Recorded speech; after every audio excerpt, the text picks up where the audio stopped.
இன்றே டவுன்லோட் செய்து உங்கள் ஃபேவரட் ஷோக்களை என்ஜாய் பண்ணுங்க. மாமா, பாப்பா இன்னும் உறங்கல.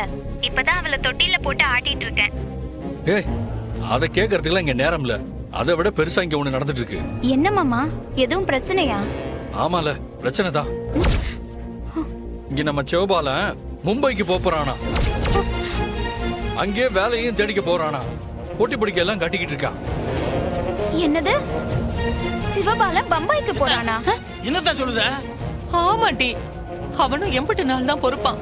அதான் மனசு கேட்காம புறப்பட போதான். அத்தை, ஒரு நிமிஷம் இரு, போன ஸ்பீக்கர்ல போடுத. ஏட்டி பரணி, சிவபாலன் வேலை கிடைச்சு பம்பாய்க்கு போகுதானா? பொட்டி படுக்கையில எடுத்து வச்சுட்டானாமா. என்னம்மா இது? குடு. மா, ஏமா இப்படி பண்றான்? என் புள்ள என்னடி செய்வான்? இந்த வீர என்னடானா உங்க அப்பா வந்து கூப்பிட்டாதான் வாழ வருவேன்னு சொல்லிட்டா. அந்த மனுஷனாவது கூப்பிடுறதாவது. அதான் என் பையன் வாழ்க்கை வெறுத்து போய் ஊரை விட்டே போறேன்னு முடிவு பண்ணிட்டான். எனக்கு என்ன செய்யறதுன்னே தெரியல. ஐயோ பரணி, இதெல்லாம் ரொம்ப தப்புல.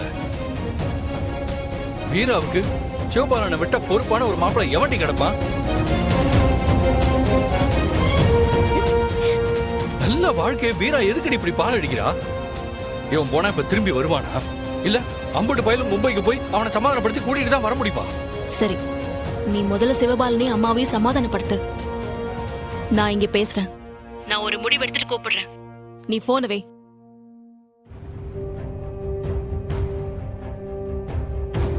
ஏட்டி வீரா, உனக்கு கொஞ்சமாச்சும் மனசாட்சி இருக்காட்டி? நீ வரமாட்டேன்னு மனசு விட்டு போய் சிவபாலன் இப்ப பம்பாய்க்கு போகுதான். நீ ஏம்ல இப்படி செய்யுத? போகட்டும், அவனை நான் எப்படி தடுக்க முடியும்? ஏடி, கொஞ்சமாவது அறிவு இருக்கா உனக்கு? அவன் போயிட்டானா உன் வாழ்க்கை என்ன வருது? உன் கழுத்துல கிடக்குற தாலி, அதுக்கு என்ன பதிலு? பைத்தியக்காரி. ஏட்டி, கடைசி வரைக்கும் அவன் கூட நீ வாழாம ஒத்த மரமாவே இருக்க போதியா? என்னடி இது பைத்தியக்காரத்தனம்? ஏ வீரா, அப்பா வந்து கூப்பிட்டு தான் ஆகணும்னு என்ன பிடிவாதம்?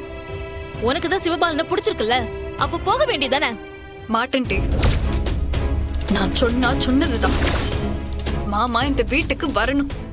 அப்பா கிட்டயும் அண்ணன் கிட்டயும் வீராவ மருமகளா என் வீட்டுக்கு அனுப்புங்கன்னு கேட்கணும். அது நடக்காம நான் செத்தாலும் அந்த வீட்டுக்கு போக மாட்டேன். என்னதா